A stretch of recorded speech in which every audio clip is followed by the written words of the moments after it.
நண்பர்களே, welcome to ஹேம்ஸ் home. இன்னைக்கு நம்ம ரொம்ப குயிக்காக ஈஸியாக பண்ணக்கூடிய ஒரு திவாலி ஸ்வீட் ஐட்டம் தான் பார்க்க போகிறோம். கோகனட் பர்ஃபி. இது எப்படி பண்ணுறதுன்னு பார்க்குறதுக்கு முன்னாடி நம்ம சேனலை தான் நீங்கள் ஃபர்ஸ்ட் டைம் பார்க்குறதா இருந்தால் ஹேம்ஸ் ஹோமை மறக்காமல் சப்ஸ்கிரைப் பண்ணிக்கோங்க. நம்ம சேனலில் ரொம்பவே ஈஸியாக பண்ணக்கூடிய திவாலி ரெசிபிஸ் எல்லாம் நான் அப்லோட் பண்ணிகிட்டு இருக்கேன்.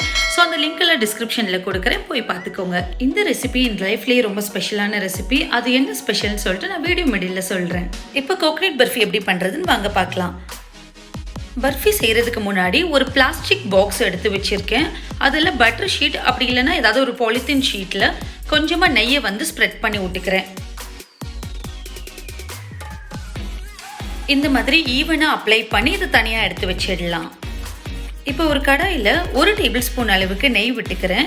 நெய் நல்லா மெல்ட் ஆனதும் இதோட 2 கப் அளவுக்கு துருவன தேங்காவை நான் சேர்த்துக்க போகிறேன். இதை சேர்த்துட்டு ஒரு 5லிருந்து 10 நிமிஷம் நல்ல லோ ஃப்ளேமில் வந்து நெய்யோட வதக்கி விடுங்க. சேர்த்துருக்கிற தேங்காய் துருவலுடைய கலர் லைட்டாக சேஞ்ச் ஆகி நல்ல அரோமா வர்ற வரைக்கும் நம்ம வந்து வதக்கி விடணும். இப்போ ஒரு பிஞ்ச் அளவுக்கு ஏலக்காய் தூள் சேர்த்துக்கிறேன். இதை சேர்த்துட்டு நல்லா கிளறி விட்டுடுறேன்.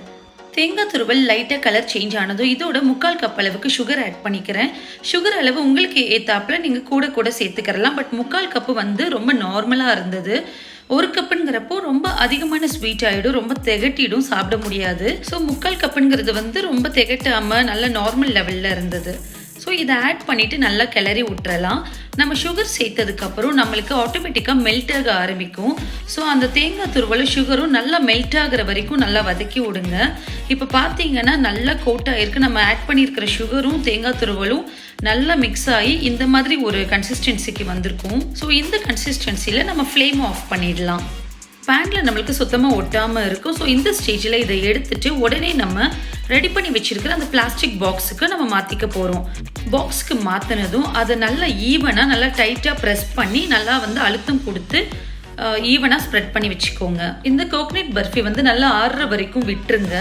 ஒரு 10லிருந்து 15 நிமிஷத்துக்கு அப்புறம் அது நல்லா ஆறி இருக்கும். இப்போ இந்த பர்ஃபி வந்து நல்லா ஆறுனதுக்கப்புறம் இந்த பாக்ஸில் இருந்து நான் இன்னொரு பிளேட்டுக்கு வந்து மாற்றிக்கிறேன்.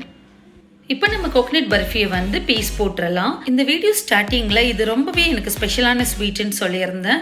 எதனாலனா நான் வந்து முத என் லைஃப்பில் குக் பண்ணணுன்னு ஆரம்பித்து முத ட்ரை பண்ண ரெசிபின்னு பார்த்தா இந்த கோகனட் பர்ஃபி தான். அப்போல்லாம் பார்த்தா இதுக்கு வந்து 5 ஸ்டார் பர்ஃபின்னு நான் பேர் வச்சுருப்பேன். அதே மாதிரி ஃபர்ஸ்ட் ட்ரை பண்ண பர்ஃபினால அதுவுமே ரொம்ப ஃபர்ஸ்ட் டைமே வந்து ரொம்ப சூப்பராக இருந்தது. அப்போ வந்து நான் ஸ்கூல் தான் படிச்சுட்டு இருந்தேன். அந்த டைமில் நம்ம குக் பண்ணுறதுங்கிறது வந்து சாதாரண விஷயம் கிடையாது. நம்மளுக்கு பேஸே ஒன்றுமே தெரியாது. அந்த டைம்லேயே வந்து சூப்பராக நான் செஞ்சுருந்தேன்.